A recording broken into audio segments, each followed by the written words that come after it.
All right, hello, Aries. Aries, this is your fourth monthly message for June's monthlies. Thank you guys all so very much.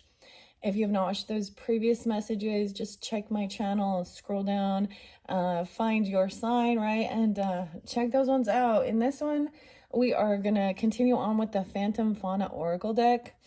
It's really beautiful messages as well. I'm going to see how far I can go. We do still have some Green Witch Oracle and feeling supported. Also some completing off maybe the Midnight Magic Tarot. So this could resonate more at the end of the month for some of you. Or just whenever you get it, because this is the completion of it. There could potentially be a fifth video. I'm just going to see how long this one goes. That one might be working with the angels of abundance as well, and a little numerology. We'll just see, okay? Please always keep in mind, Aries, that I open up all the monthly energies for all the energy of Aries. So it can apply for people who have rising sign, moon sign, Venus, Mercury, so on and so forth. And with that being said, for further guidance and clarification for individual Aries, you can also tune into your rising sign, moon sign, Venus, Mercury, however you feel guided. All right, guys. Throughout the monthlies, I do give different dates and times, sometimes names, music, however I feel guided. And any of these dates or times could be people that you're dealing with in your life, spotlight days for you, anniversaries, and sometimes even death days of passed on loved ones if ancestors are coming forth. And for some of you, it may not have any resonance at all, right? Because this is a general message for the energy of Aries. So I do try and throw those dates and times out. Now also keep in mind, if I happen to say a lot of Sagittarian energy and it's not that specific day or time, it still could resonate for dealing with a Sag or having that in your chart even, right? So I actually saw, so I'm going to give you, I did see Capricorn 107 spotlighted again. It seems like that day seems to come through quite a bit, as well as a lot of Sag in this one. 11/27, I think I saw 12/18, 12/16. There's also Libra energy, your opposite, of course. Mainly I saw the October energies for Libra. I think it was 10/02, 10/01, 10/13, 10/07, 10/14, 10/15. And of course, there's that Scorpio energy coming forth again. I actually saw Halloween, 10/31. And I did see 11/11 for you guys as well. Again, so it seems like 11/11 seems to be kind of your angel numbers. Something like that. Okay, let's see what else is there before we begin. And you can also be dealing with other Aries, because I saw a lot of Aries energy. 3/24, 3/25, 3/27, 3/30, 3/31. And of course, some of those April 401. So April Fool's Day was spotlighted quite a bit. 403, 404. I'm trying to think of what else. 407, 406. And then a little bit of Pisces too. 3/16 and 3/19. Okay, so those seem to be some spotlight dates or times in this particular video. All right. So we are going to continue on with the beautiful messages from the Phantom Fauna Oracle as we go through this. Getting your Palo Santos. And once again, thank you guys all so much. I hope you do have a beautiful month. And, when we do get to the tarot messages, it's only, don't take it if it doesn't resonate for you guys, all right? You can also listen to it for entertainment purposes. And once I complete your guys' videos, I am moving on to the Gemini's solar return messages with some new cards. And that's why I've also brought in and shown I'm going to be unveiling the soul's journey. We're going to be working with that. So come back around, in the next couple weeks after you've tuned in or something, or even if it happens to be the middle of June, you will also have another June/July message, working with some different cards for some different messages. The Soul's Journey by James Van Praagh is sitting here waiting patiently. I'm slowly setting up the other altar for the Gemini's energy. Some of you could also have Gemini in your chart or be dealing with them. It is 5/31, so it's the very last day of May today as I am getting this one out for you guys. There was a lot of spotlighted days. I feel like 604 and 606 even in June. Weird. That one smells weird. I'm feeling the stickiness on my finger after working with that Palo Santos. I painted last night. I did your guys' flower. I know it's I used it as the thumbnail for your previous message, or excuse me, the second monthly message. So I hope you all enjoy it. It's been a blast doing it, working with these cards. So let's just jump in. You have beautiful what the Phantom Fauna pulls in animal spirit as well as flowers and herbs. And I split it into 4 sections, so it could also resonate when we're looking at this back a little bit into the past energy. I'm seeing like we have the white dove.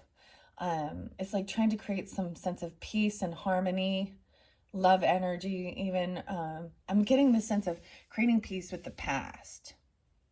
Okay, and then you guys got the dog spotlighted, which to me represents loyalty.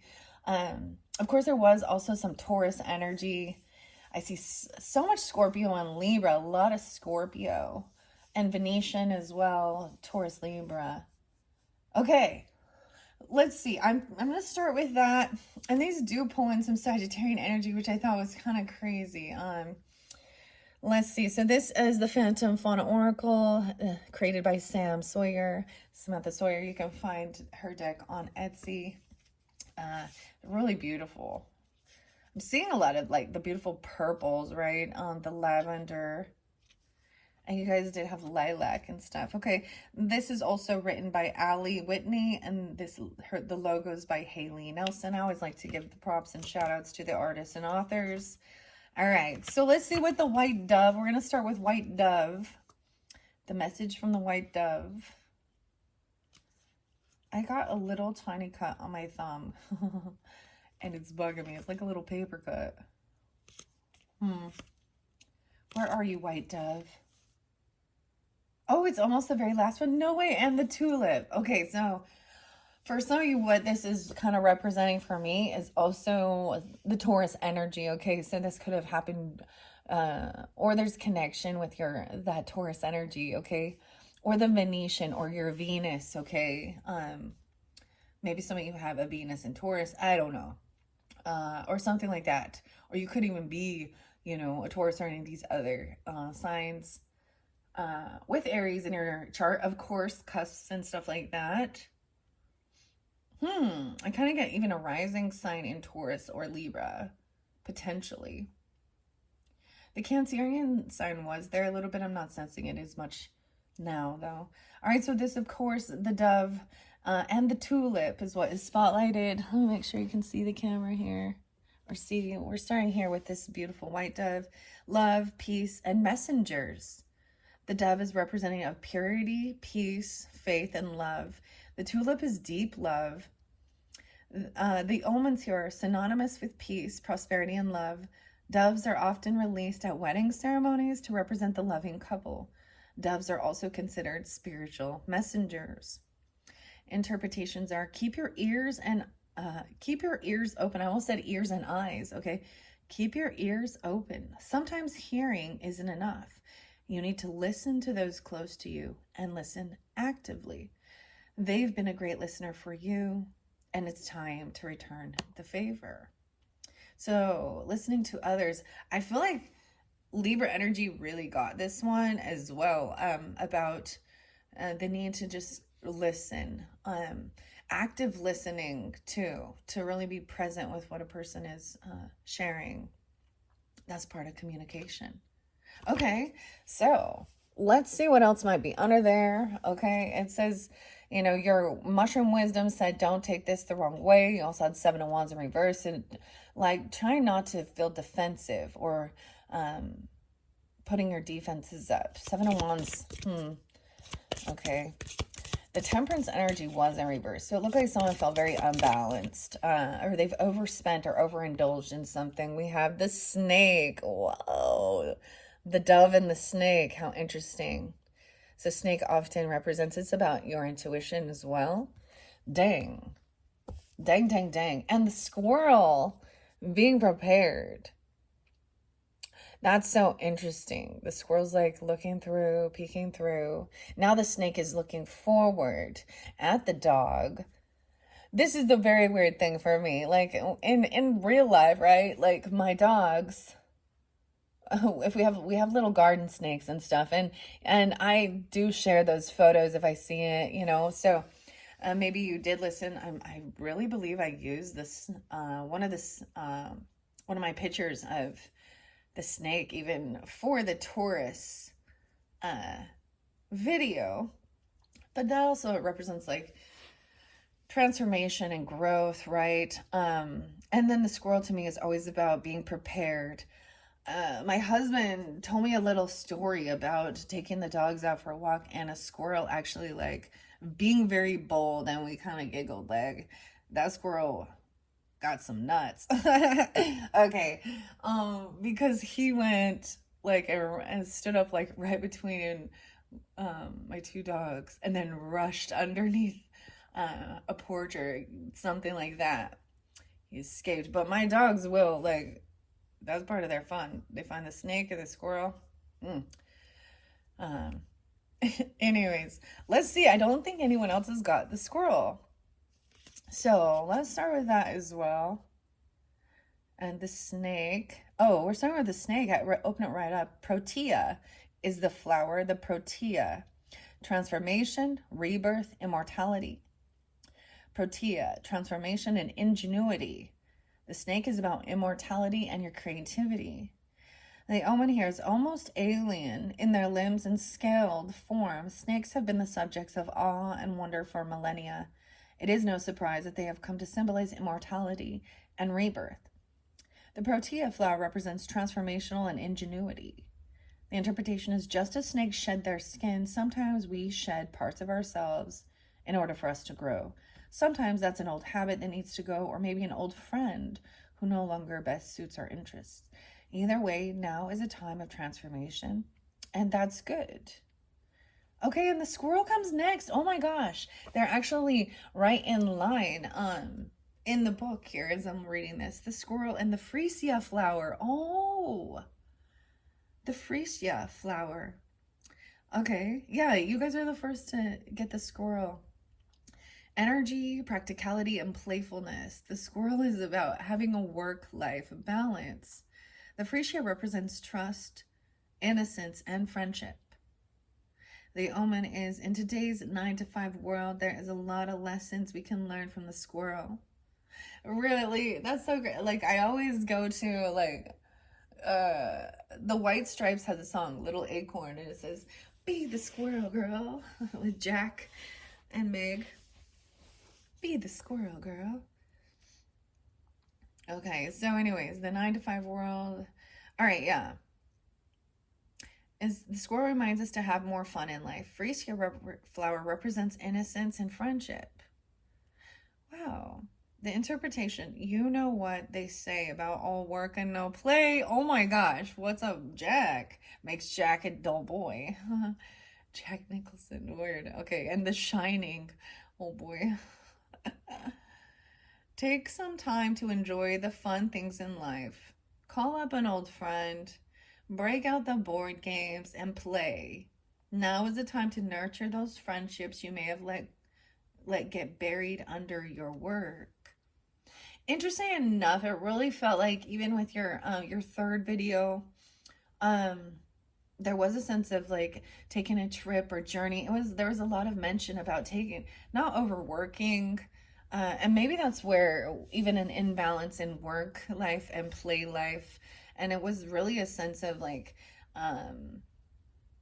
having a celebration. Could be getting together with friends or being celebrated, even some people that you work with or you're in the or something like this. Yeah, because you had like celebrating even like your achievements and stuff like this, and maybe there's a vacation, taking time off, or taking a trip. There could be a new trip or a move or something that you're planning or that you're doing sometime, in this month of June, right? Or planning for it. I'm just saying is maybe even that third week or something, or that second week of June, something going on. Wow, so a reminder to play and have fun and work on friendships.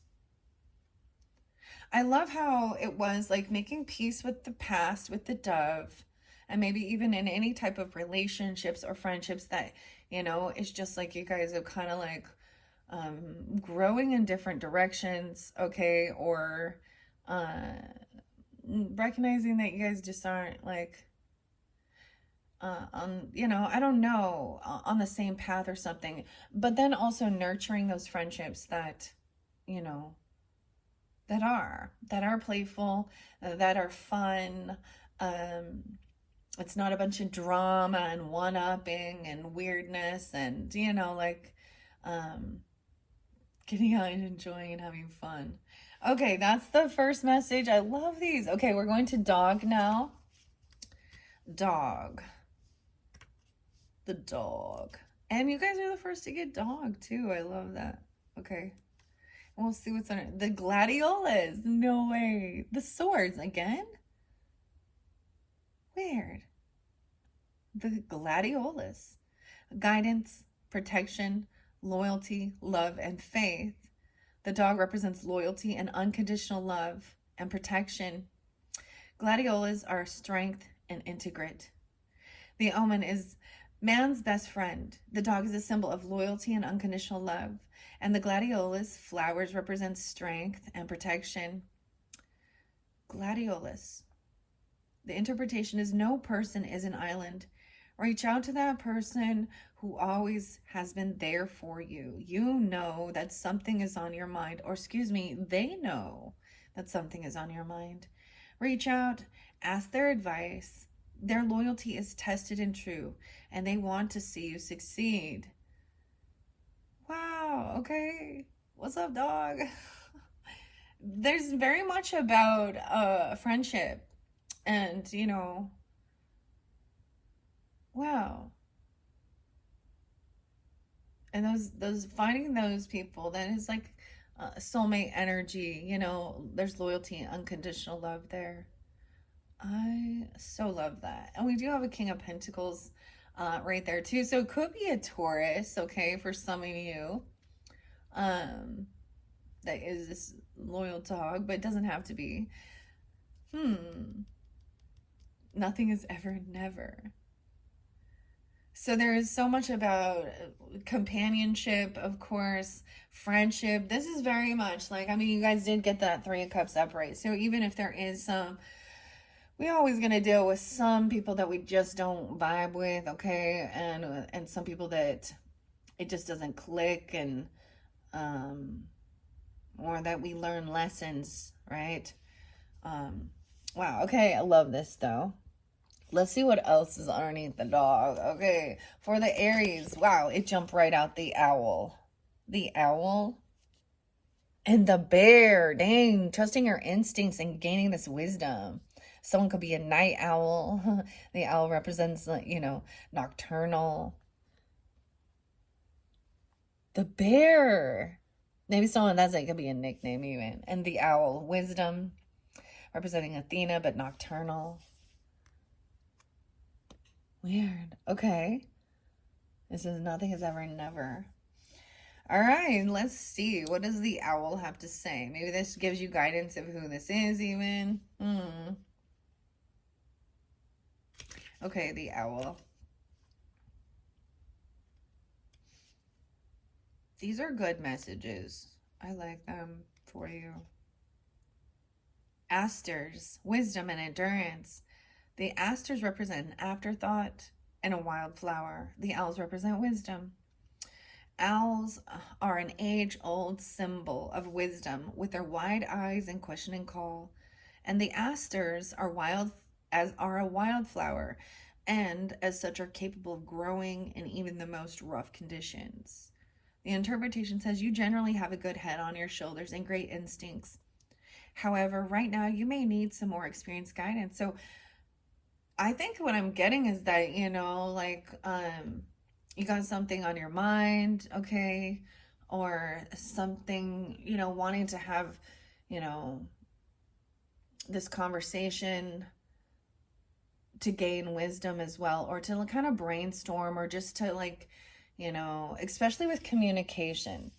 Um, and it could be in the reverse, that there is someone, you know, in your friends group or something like that thinking of you even. Okay. All right.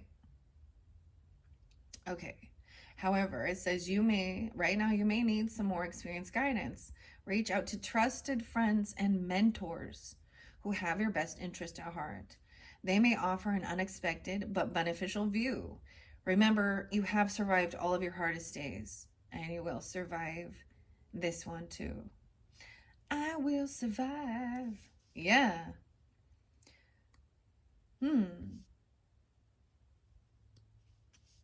Okay.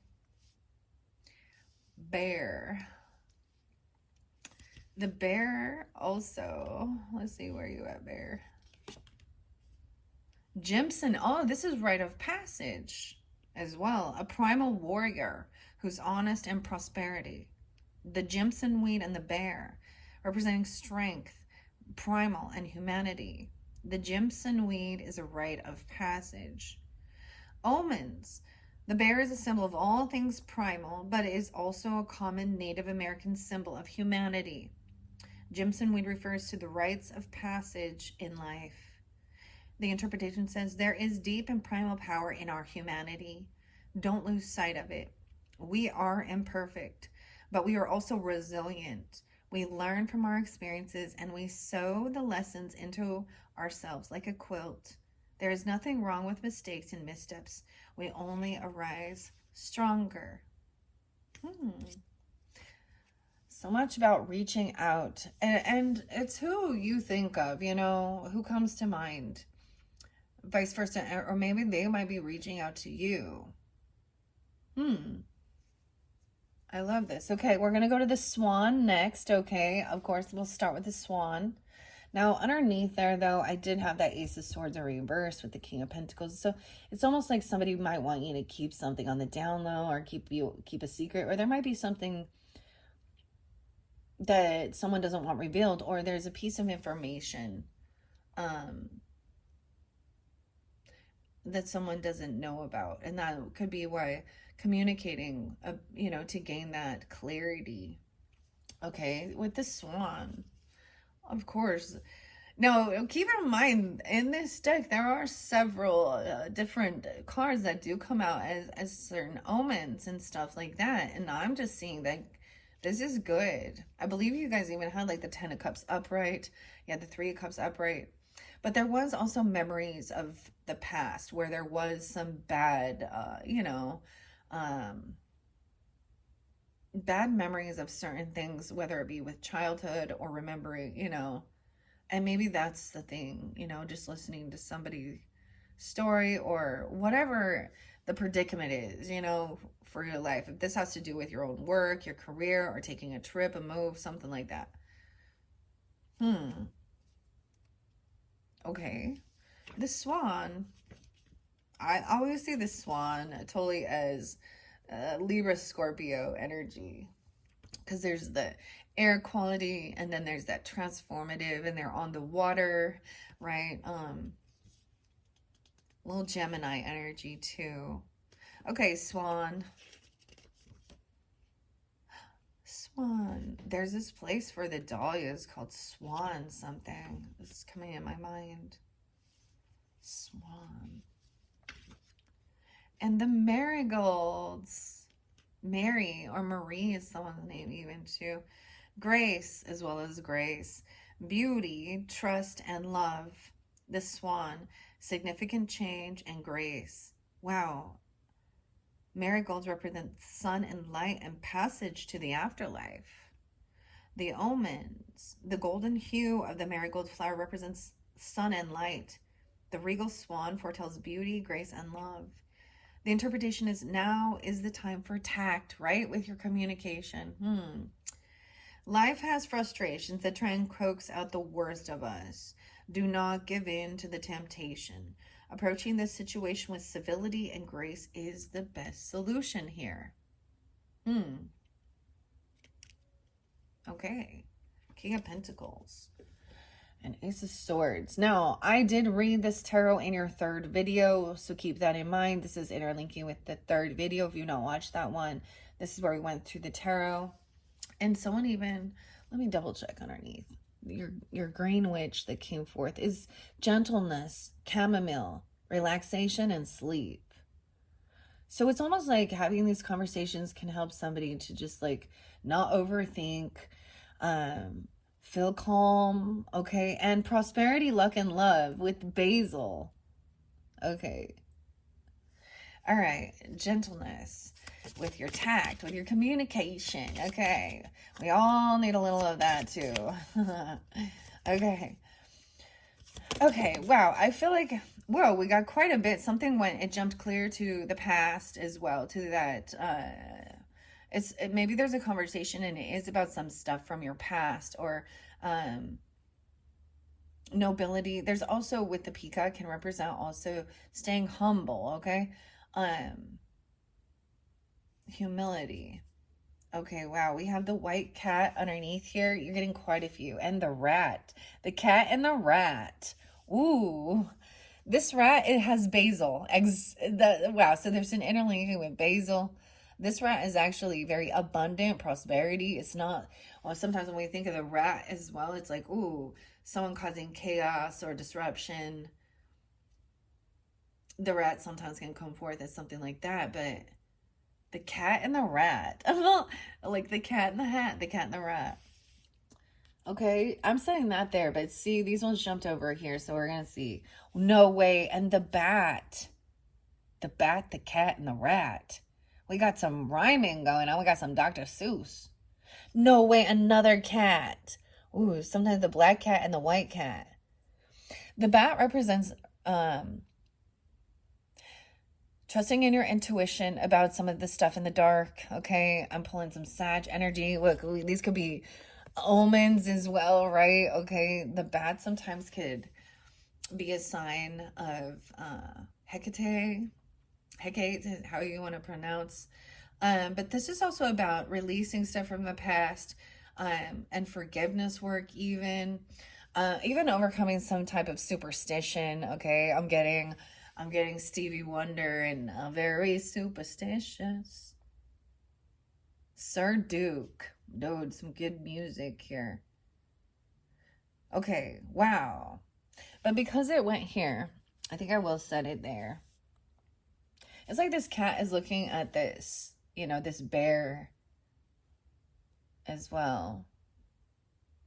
It's weird because the King of Pentacles is very much like still spotlighted. Okay, let's start with those. The bat does make me think a little Sag and Scorpio. We'll see what the black cat is. A lot of times, that can be a prominent, superstition about, black cat crossing our path is bad luck. And then we have the white cat, represents good luck. Both of these are good luck. So maybe it felt like someone was feeling like they were constantly having a sense of bad luck in the past, okay? That's very interesting how that flew over there. A lot about that third video spotlighted. I think I did see 333 for you guys as well. At this point, I did not upload it yet when I'm doing this video. So once I get these completed, I'm going to get that out there for you guys. Or maybe you did listen. Okay, let's start with the bat and the daffodil. Letting go, transition, initiation, and new beginnings. The bat is about your perception and transition. Daffodil represents new beginnings. So there's these new beginnings in abundance as well.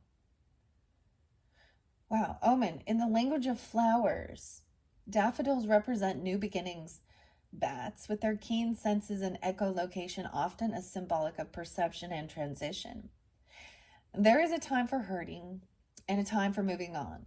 Now is a time for letter. Holding on to any grief and grudges does us no good.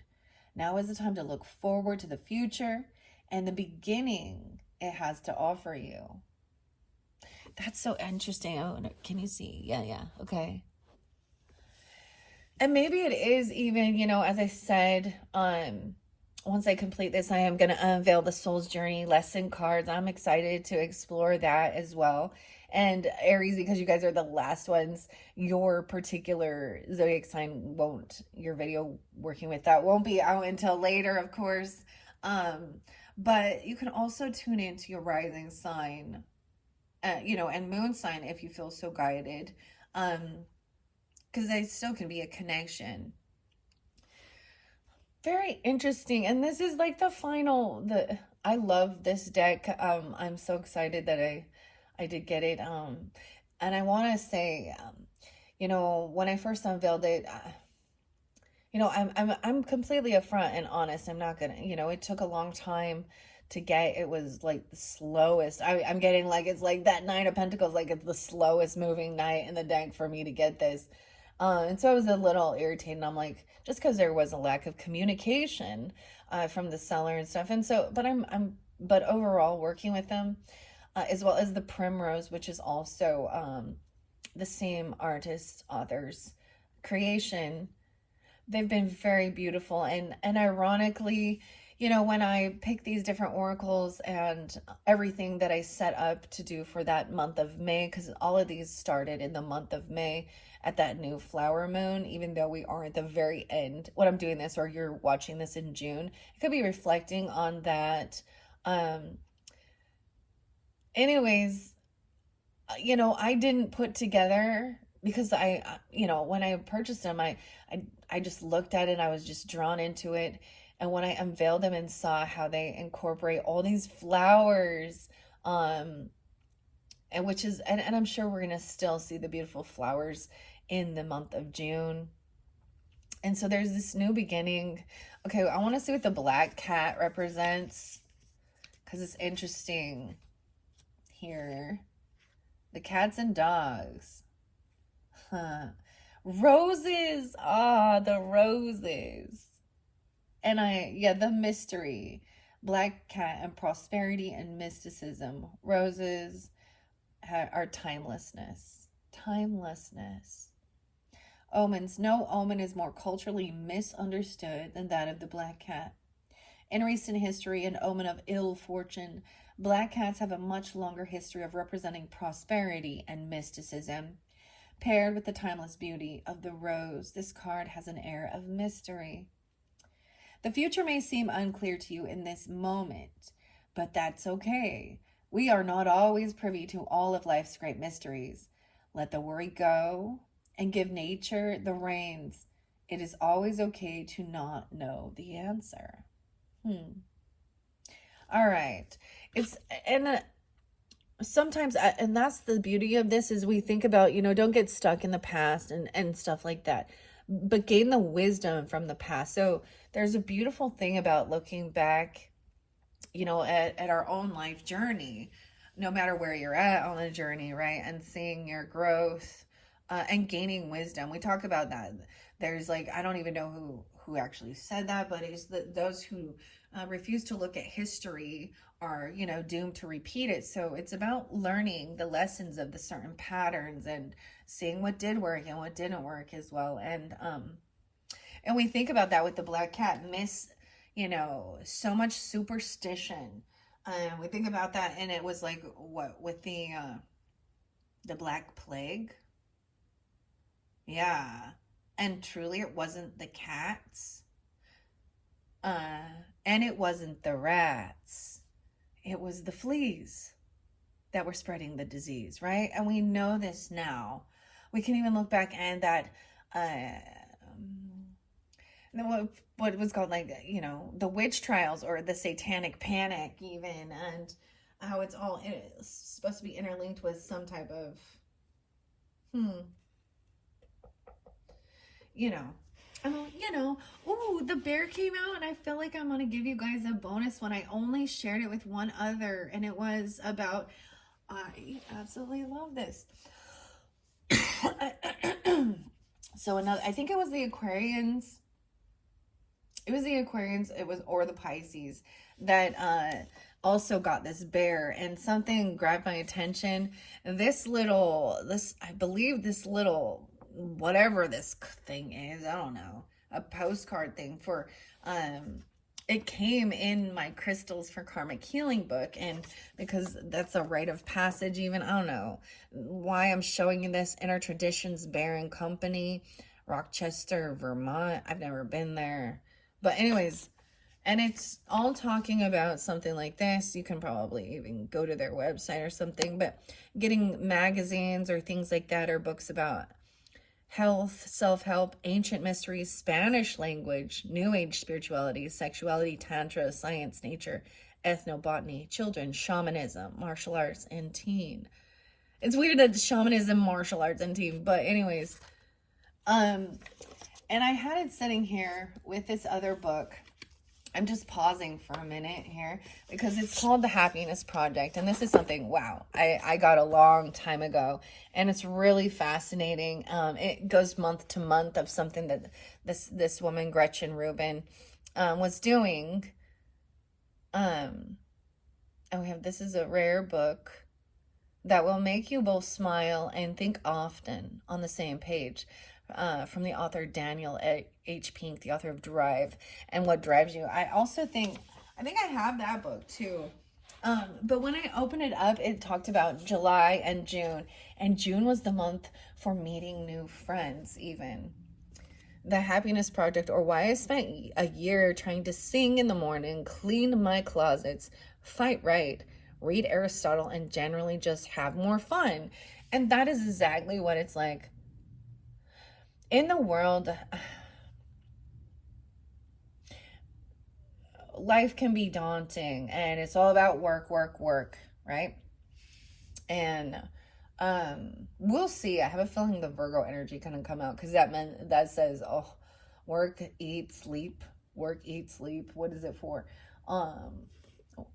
Anyways, San Diego, cup of coffee. Almost San Diego. O'Connor. Anyways, I just thought it was it's pretty fascinating about feeling happy, instead of anger or bitterness or sadness about things in the world. In the beginning, when I opened your karmic healing, it talked about global karmic healing, and that when we each do our own thing, we're raising our vibration.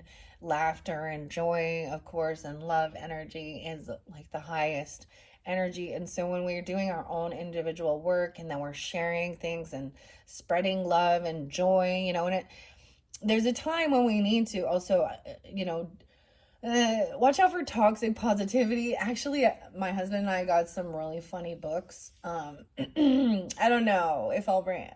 It's like I might, because they're kind of facetious a little bit, but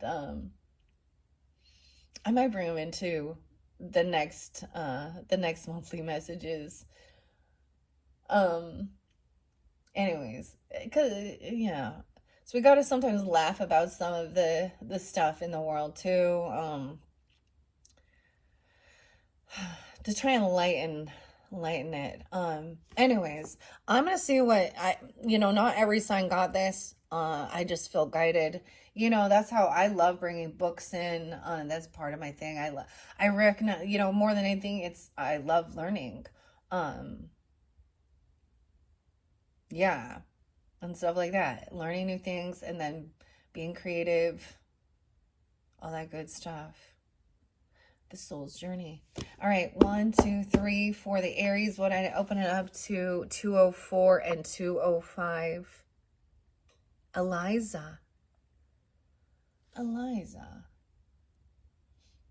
gratitude journal. Wow. And so one of your other, I think it's your second video, I debated how to title it because it does talk about, when we get into the tarot, some emotional manipulation and certain things like that, right? But what was spotlighted was about, having gratitude, giving your burdens out to the universe also, and being grateful for being protected, and a gratitude journal. Okay.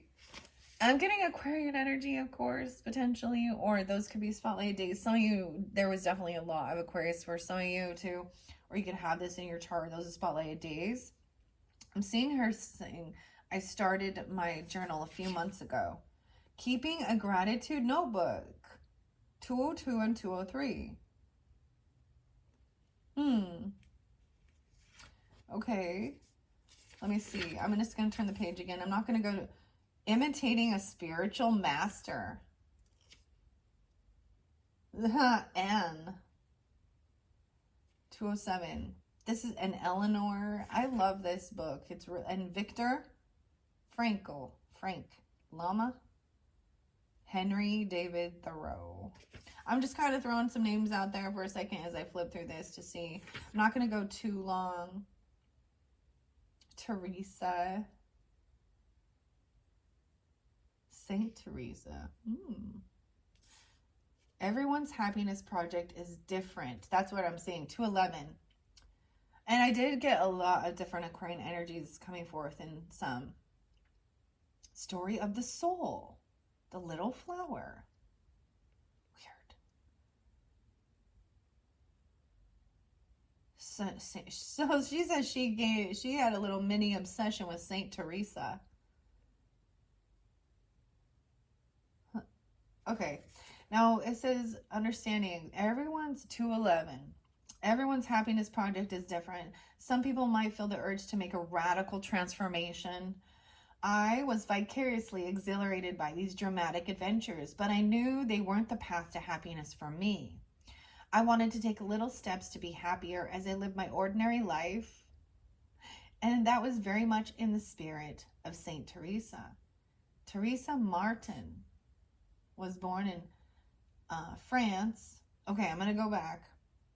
So this is talking a lot about Saint Teresa. Weird. Photographs. Okay, I'm going to go back though.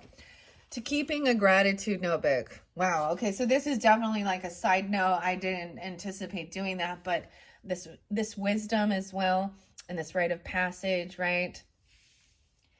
Reading I can speak now. Reading catastrophe memoirs made me extremely grateful for the fact that I wasn't experiencing a catastrophe. I'm seeing Jamie as well. Research shows that because we measure ourselves relative to others, our happiness is influenced by whether we compare ourselves to people who are better or worse off. In one study, people's sense of life satisfaction changed dramatically depending on whether they completed sentence starting, I'm glad I'm not, or instead, I wish I was. In the days after September 11th, 9/11, 2001, the emotion people most commonly experienced after compassion was gratitude. Gratitude is important to happiness. Studies show that consistently grateful people are happier and more satisfied with their lives. They even feel more physically healthy and spend more time exercising. Gratitude brings freedom from envy, because when you're grateful for what you have, you're not consumed with wanting something different or something more. That in turn makes it easier to live within your means and also be generous to others. Gratitude fosters forbearance. It's harder to feel disappointed with someone when you feel grateful toward him or her.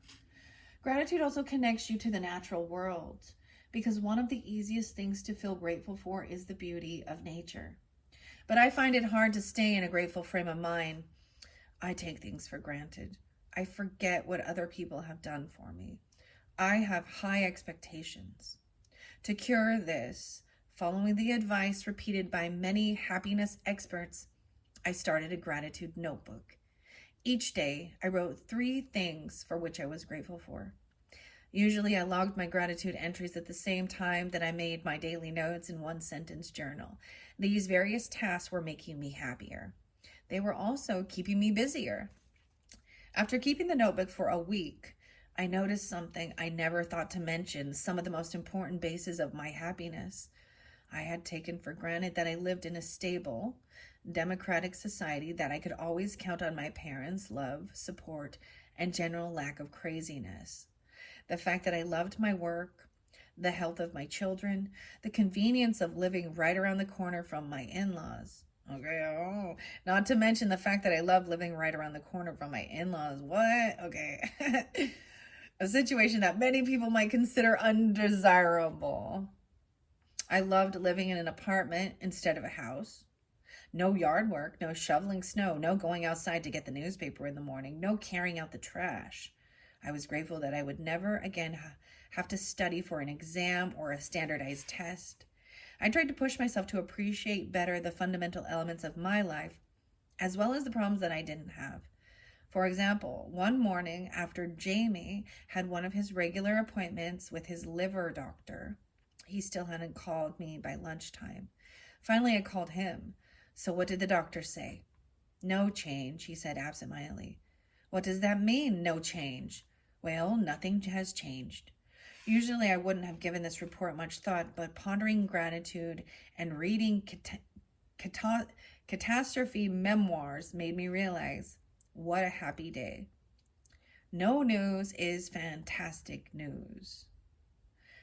It got a starred entry in my gratitude notebook. I was mindful of being grateful too for all the bad fortune that had narrowly passed me by. The near miss on a bridge on an icy road.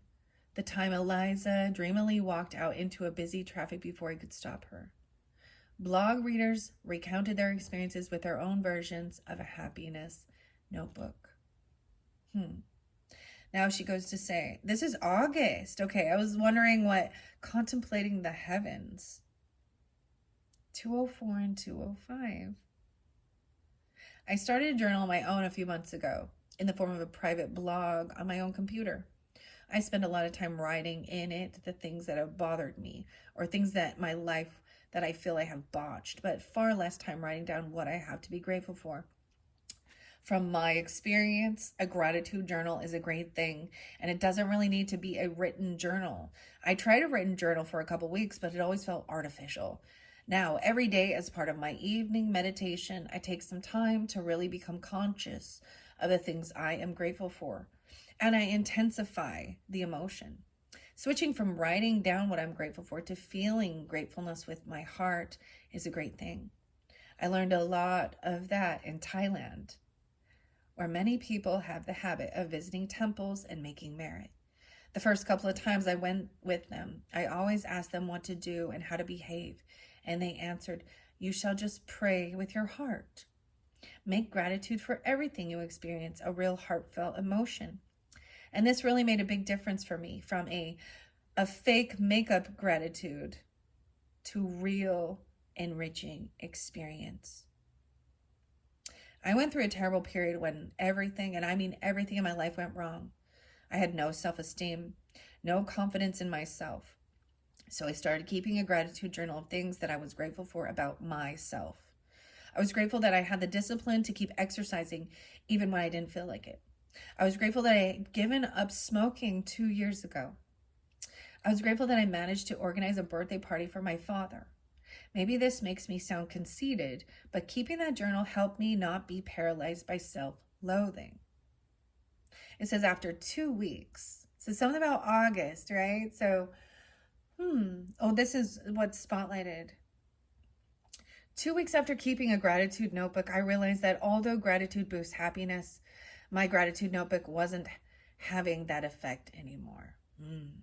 It had started to feel forced and affected. And instead of putting me in a grateful frame of mind, it made me annoyed.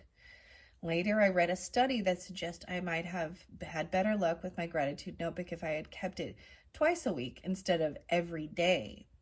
Expressing gratitude less often seemed to keep it more meaningful, but by then I'd soured on the task and I gave it up.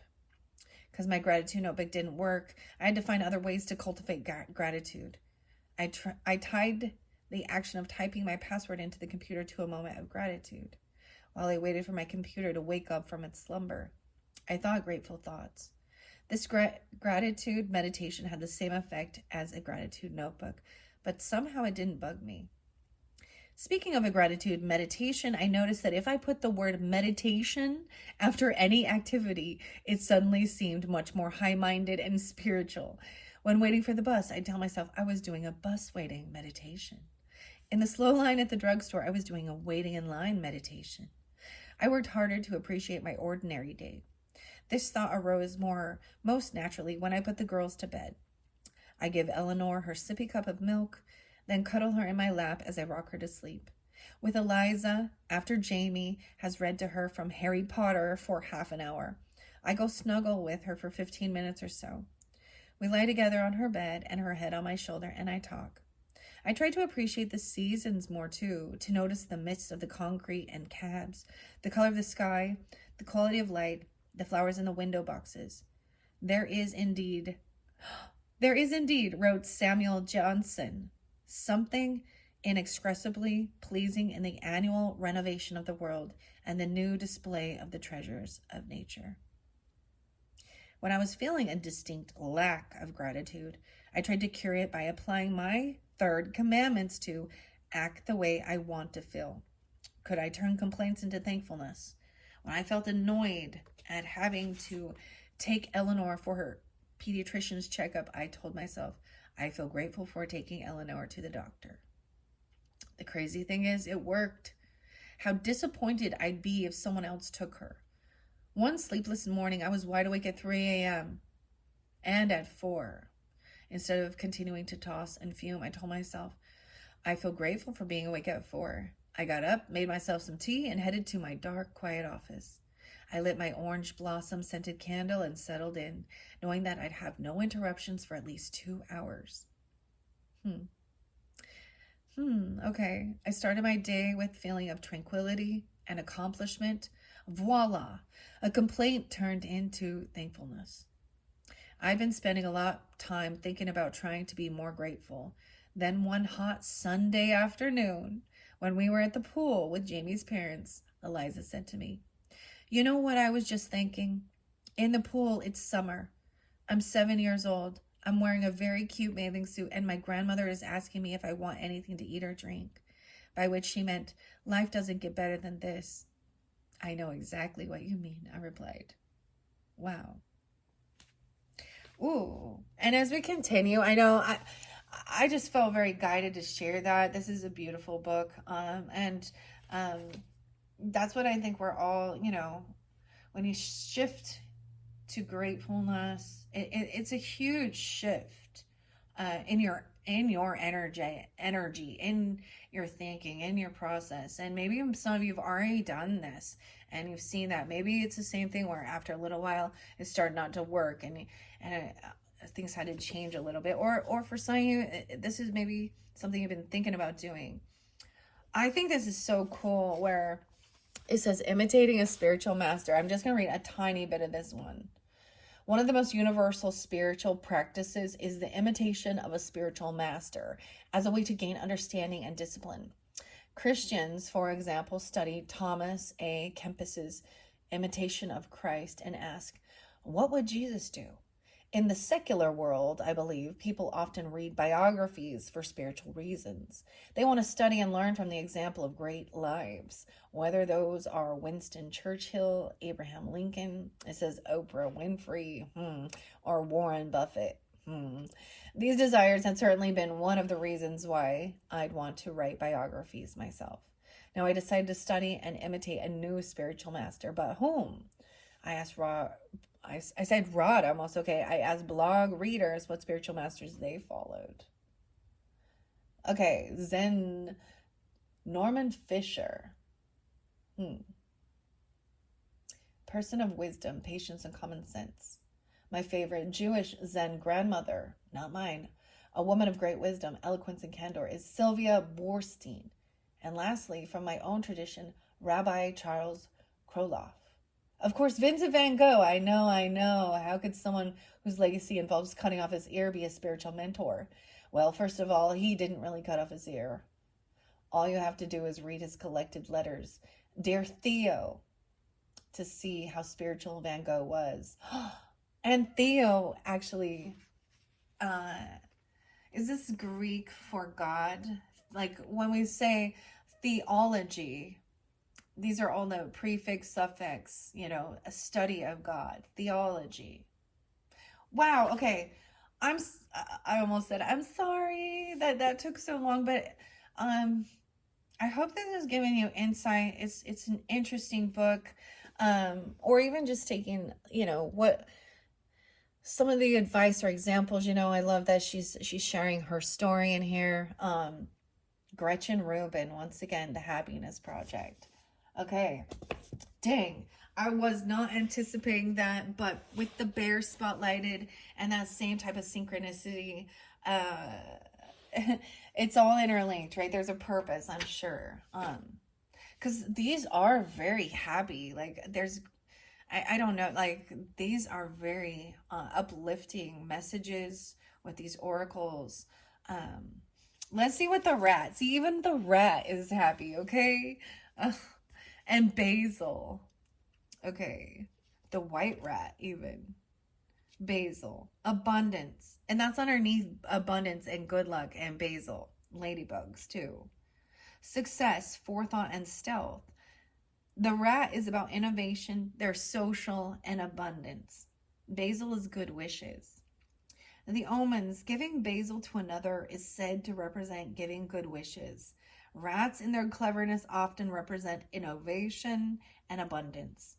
The interpretation is, a situation in my life may have me stumped or you stumped. And that's where I see that Ace of Swords in reverse. Okay?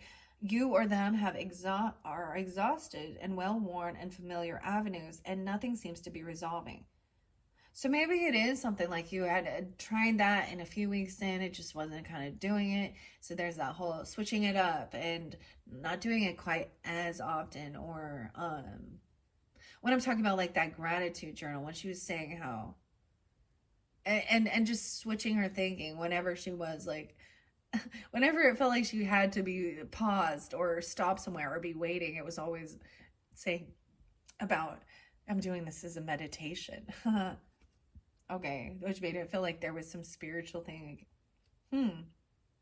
I got that book way before I was ever doing any of this stuff. I've had that for a long time. Let me see what that.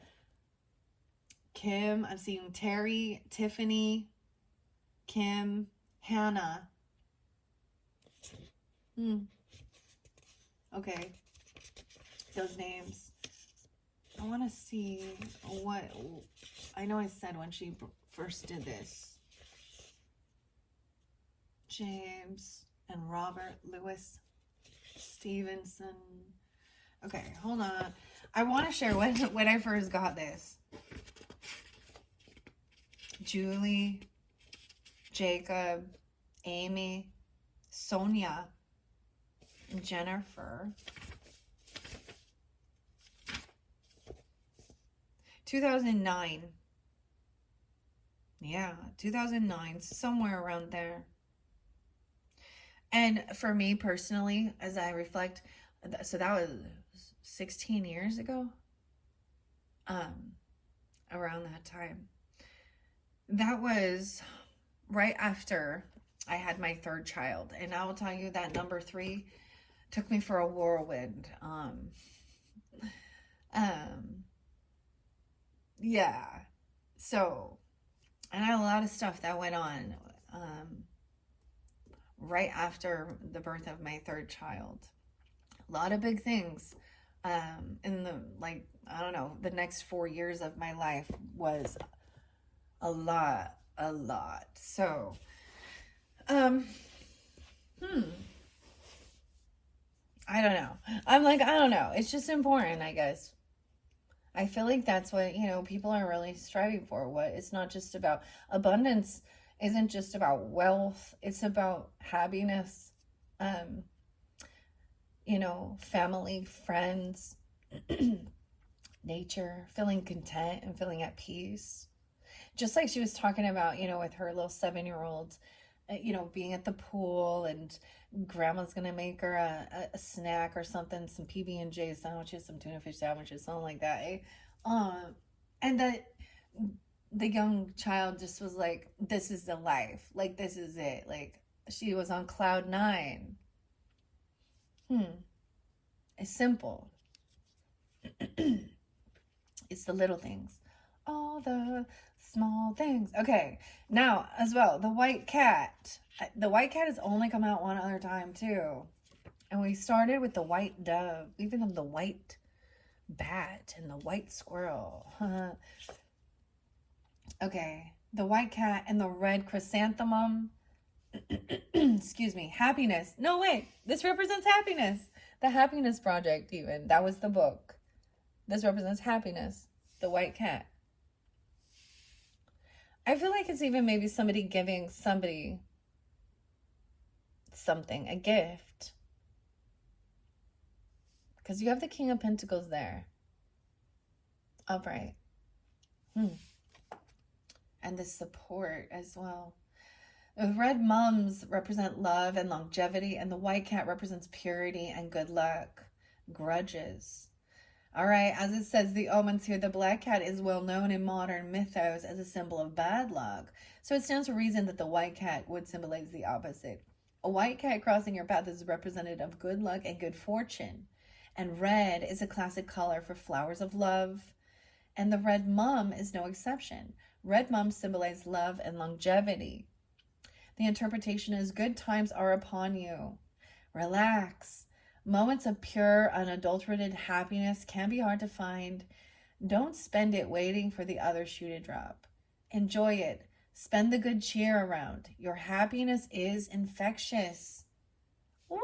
I love this. Okay. Oh my gosh. And then we have transformation and we have the butterfly. Okay. What are we at on time? 101. Okay. So I am still going to continue this with the butterfly. We're going to get the green witch. You will definitely have a 5th video because of that little side note there. I'm just going to share that. Okay.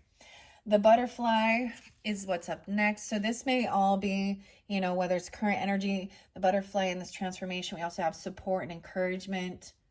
Okay. And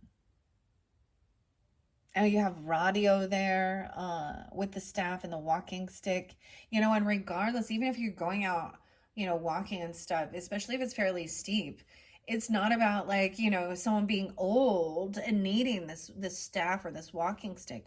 It is about giving you that extra, you know, safety even, you know, not to slip and fall or, yeah, it gives you that extra support. You did have that Knight of Pentacles in reverse, which means somebody felt like they were stagnant or they were stopped from doing something, or like it felt like something wasn't coming in. And your original the first video, I think, when I first pulled this tarot, was it felt like somebody was going to say that they couldn't come along or they didn't have the finances to pay for something or something like that, or they didn't receive some type of like a no-show. You know, I was kind of getting that. It says doing nothing is not the same as lazy. So there is so much about just chill, enjoy life, have fun, play, you know. I'll say that there. I love that for your mushroom message. All right, butterfly, butterfly, butterfly, the camellia flower. Life, endurance, change, and hope. Camellia flower represents refinement, perfection, and faithfulness. And butterfly is spiritual rebirth, transformation, and hope. Of course, the omen for butterflies undergo one of those most substantial changes in the animal kingdom. They begin life as a caterpillar, then begin a second life as a beautiful butterfly. It is no surprise that in many cultures, butterflies symbolize rebirth. The elegance of the camellia flower gives this card an element of refinement. The interpretation is butterflies endure a great change, as do we. It is the nature of growth and life. What we learn from butterflies is a lesson of endurance.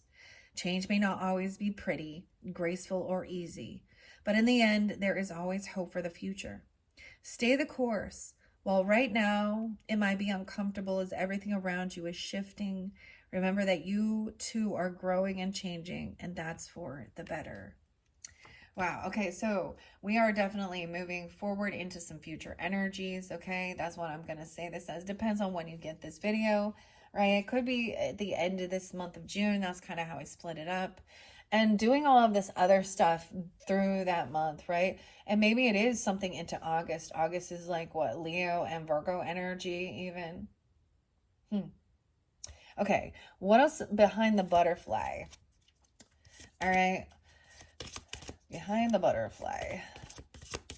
Any other messages from the Phantom Fauna Oracles? This one is kind of small. I don't know. I'm giving you guys quite a few. This one is coming out. Wow, the wolf and instinct. The wolf pack. Trusting your instinct. I think this one is rosemary or time. Giving yourself time even. The wolf. Weird. Okay.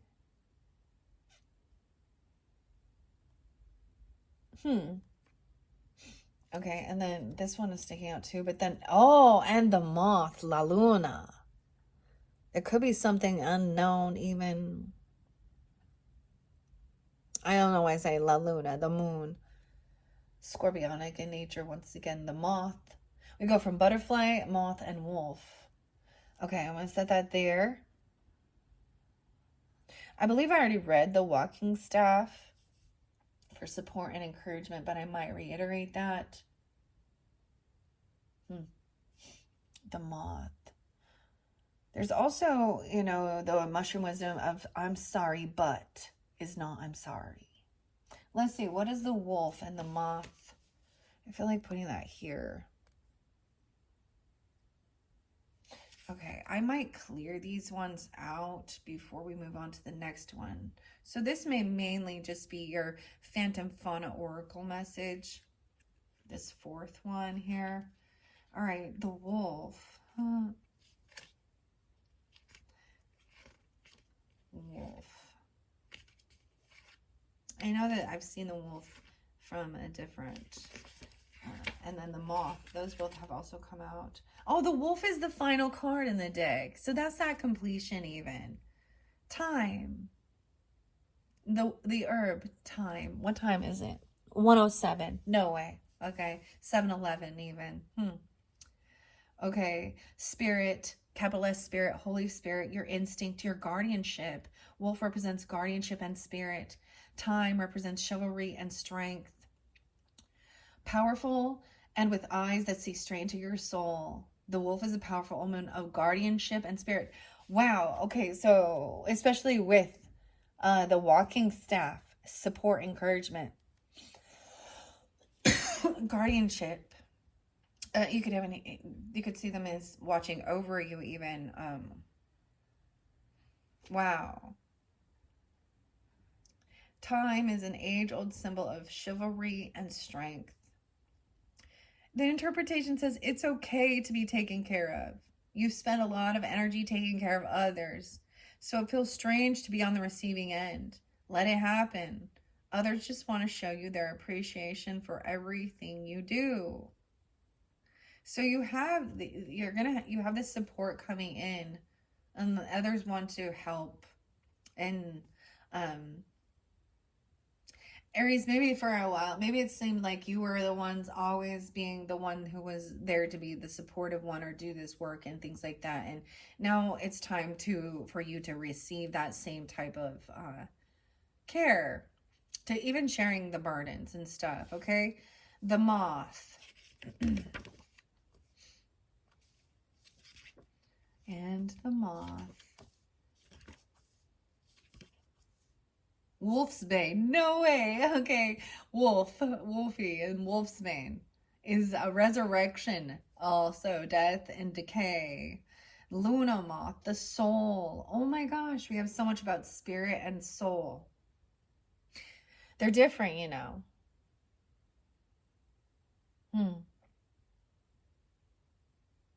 Interesting. Okay. Wolfsbane is about caution, death, and misanthropy. Okay. So there is also a warning as well. The Luna Moth is said to represent the human soul. Wolfsbane is toxic to humans. It represents caution, death, and in some cases can also represent misanthropy. So there's definitely some scorpionic nature, but there's a caution. It's almost like that you need to, let others help, but also be cautious. And also I'm seeing this guardian. Maybe wolf spirit is like a guardian angel or a guardianship, or your Holy Spirit, even giving you that guidance of caution, you know. Okay. Interpretation says it's time to take a step back and evaluate. You may be spreading yourself too thin and you're growing resentful because of it. This is why there's a need to also open for help, okay? And let others come in.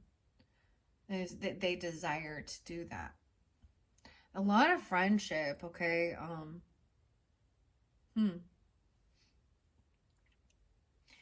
right.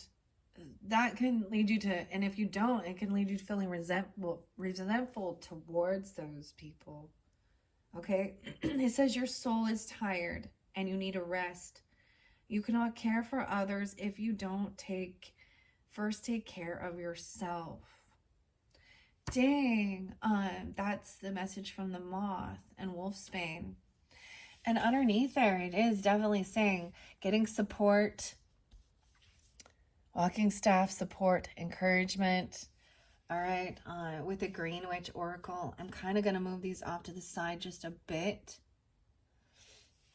Maybe I will just leave these here because these ones are already done.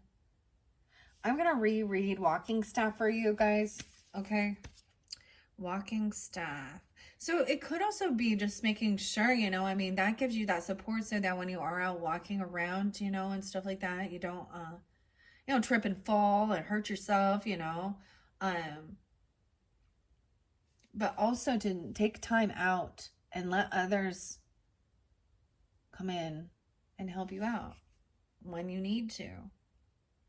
About this trip or this movement. Okay, what is it? And you have this support. Guardianship. Wolf. Okay, walking staff is 89. So that could be somebody who is 89, okay? An elder, right? Okay, or Leo energy, or someone could be born in 89 even, coming in to be helpful, okay? Or 8-9 Leo, Scorpio, Sag. Also getting the 17th being spotlighted, 617 or 417. Okay. 89. 88 and 89. Now, I might have already reiterated this or read this in your beginning, but I'm reiterating this as we continue here. The walking staff is at home, providing help and support when you are tromping through the woods, as it is comfortable in a garden being used to prop something up. In essence, the staff is a form of a wand, a magical tool used to direct energy and aid in focus. The walking staff card suggests that some part of your life needs more support, something to lean on, or something to help you focus your efforts. Like a plant may need a stake to help it stay upright until it develops enough strength in its stem to stand alone. Your life may be easier if you have something or someone to lean on. A journey can take much less effort if you use a walking staff to give you the extra security along the way. Is this weird? And then the soul's journey. I'm really excited to check this deck out. So it's very much interlinked for you guys, Aries, okay, as well, because, and then as we move into the Gemini season, we're in the Gemini season too, and communication and talking about it as well. Writing things down about your own life journey. I'm getting also about, and the support, something here. Wow. And making sure that you are open for letting others help you, or being, so that you can take that time to rest and enjoy your life. And you can overextend, you can over exercise, okay? You can you can overdo things, which then deplete you. And in the end, it's like causing sickness and illness and resentment and anger, um, irritation, grumpiness. I was getting like something about like Snow White and the Seven Dwarfs, but I'm getting like the three dwarfs. Sneezy, bashful, sneezy, bashful. What was the other one? I almost said grumpy, but there was a different one that was popping in my head. It was 4 of them. Sleepy. I don't know. Okay, so I'm going to complete this particular 4th video with spreading out the cards. I probably won't go through the tarot. I do want to incorporate as well the Primrose Emprose Oracle, which is also by Samantha Sawyer. And see how that coordinates, all right? And then I'll probably do that in your 5th and your final message, so look forward to that. But let's see what else the Green Witch has to say, especially about this 4th month, or excuse me, 4th month, 4th video, 4th week. Freedom. Someone feels trapped, potentially, or because it came in reverse, but I don't actually read them. So asking for this support also opens you up for freedom, for this. There's an opportunity coming in. The birds. Freedom and opportunity. I'm really noticing the penguins. And of course the vulture or the condor there. Is this an osprey or something like this? I don't know why. I was like, okay, so freedom. Asking for support, leaning on others helps give you this freedom to take time off and to enjoy, right? Helping, even if it's just about your day-to-day life and chores around your house and those things like that. Oh my gosh, and the hedge. Look, we have the scales and the Libra energy here. Okay, putting up your boundaries even. Potential boundaries and decision. Oh, freedom, opportunity. I don't know if you can see this. I'll bring it over because we are now clear over here on this. So there is, okay.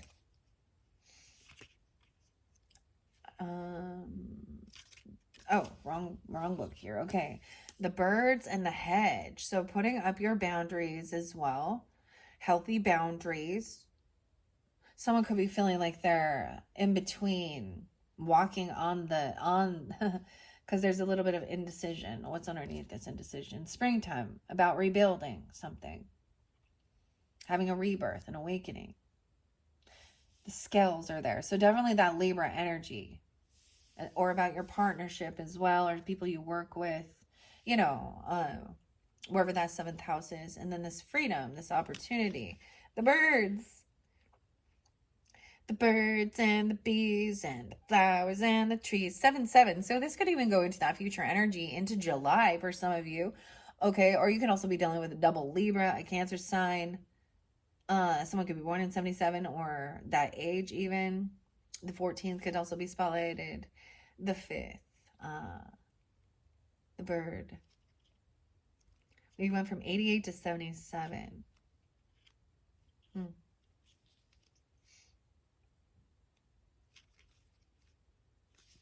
Where are you at? 76 and 77 even. Freedom and opportunity. A symbol of freedom. In many cultures, birds tell us that we too can soar. Conversely, many bird species are tied to a food source in a specific region, so they are completely interconnected with the local land and its energies. Finding a balance, hello, welcome. Finding a balance between the two extremes can be challenging. No way, we even have that. Like, finding this balance, like, underneath there with those scales and indecision. Migration is another challenge. There is an element of sacrifice involved in leaving the known and familiar and trusting in your intuition to get you where you need to be. The bird card also tells you that a new opportunity is close by. Lift your head past your current focus and look around for it. A bird's eye view may reveal something you might otherwise have never known about. New opportunities are on the horizon. Reflection says, have you been struggling to change your mindset and learn something new. It's like someone's on the fence about something. Maybe it is about, and that's the whole thing of having this conversation or listening to someone else. It could be you or them. All right. And wanting, somebody's, personal thoughts and opinions, like what would they do with the situation or how would they handle it. But ultimately it's understanding it's your life. So, do what is going to truly make you feel that happiness, It's win-win too. I don't know. The hedge means about putting up your own boundaries and saying, this is a non-negotiable for me, honestly, or something. There is definitely indecision about to rebuild or not to rebuild. I don't know, something like that. Or about this rebirth. And maybe that's because there was a little bit of something here with the, what is that right here? Little piece of paper with that wolfsbane and caution. So I don't see anything wrong with this. There's a new opportunity and also to be cautious about it, so looking at your options, thinking things through, and trusting also your intuition if something's feeling off. Better to be safe than sorry. That's what I say. I'm like, better to be safe than sorry. Okay. The hedge here. Hedge. Where you at? Hedge 81. Maybe it is something even dealing with Leo or something being 81. Once again, I just throw the dates and times out there. If it's not, then that's fine. But also some Scorpio, Leo, Aries. Okay, 81. 80 or 81. Potential, boundaries, and indecision. The card meaning says the hedge or the natural boundary serves two purposes: to define a safe zone, protecting you from what's outside, or is it to keep you in one place like a pen? The hedge card asks you to review your own boundaries and how you respond to boundaries created by others. A hedge is also a symbol of moving between two states of being or two worlds. Riding the hedge is a phrase used to describe spirit journeys, where a witch's awareness travels to acquire information and undertake new experiences. More about the journey, the soul's journey, the spirit journey. Weird. The hedge belongs to neither world, being the liminal space between the two. If you are in that liminal space, it's time to choose which side to step into for now, because you can't stay there forever. Reflection. Do you need to be firmer about how you allow others to impact you, or are your boundaries so strong that you push people away? Very fascinating. All right, I think I'm going to leave that at that for now. All right, and we will get into your primrose and prose and your angels of abundance once I finish and complete that tarot message from the Midnight Magic Tarot. All right, Aries, I hope you have enjoyed. This one has been a very beautiful, uplifting message, okay, about, enjoying your time, calling up a friend or something, maybe doing a gratitude journal or happiness project, and listening to others. You have celebration, there's good luck, abundance, releasing stuff from the past, letting things go and moving forward, especially stuff, old superstitions even, or old fears, I don't know, and gaining this wisdom, communicating, talking, trusting in your guardian angel or your spirit, your Holy Spirit, your higher self too. I love that. And there's opportunity and freedom coming forth. That's what that transformation is as well. And allowing others to help and asking for help when you do need it, and you being there as well. I'm getting it that you are the one. Like, I feel like, that it's time for others. They want to come in, even when the rest say, yeah. And the wolf too. All right, Aries, I hope you have enjoyed. This one was so beautiful. And like I said, your 5th monthly message, you can just check my channel if you're ready to tune into that. If it's not quite there yet, come back around the next day or two. I'm going to get it uploaded. And we're going to finish this off with the Primrose in Prose, which is also some beautiful spirit animal messages and a little bit of poetry, and then connect with the angels of abundance. All right, I'm getting scorpionic energy. I'll finish it with a little message out of the numerology handbook by Tanya Gabrielle, and your final flower, and then it's completed. All right, and we've completed this journey through the tarot, and look forward to what's coming up into that future energy, especially for, you know, the end of the month in July energy with the other oracle and tarot messages coming into that future. Thank you guys so much. Bye-bye.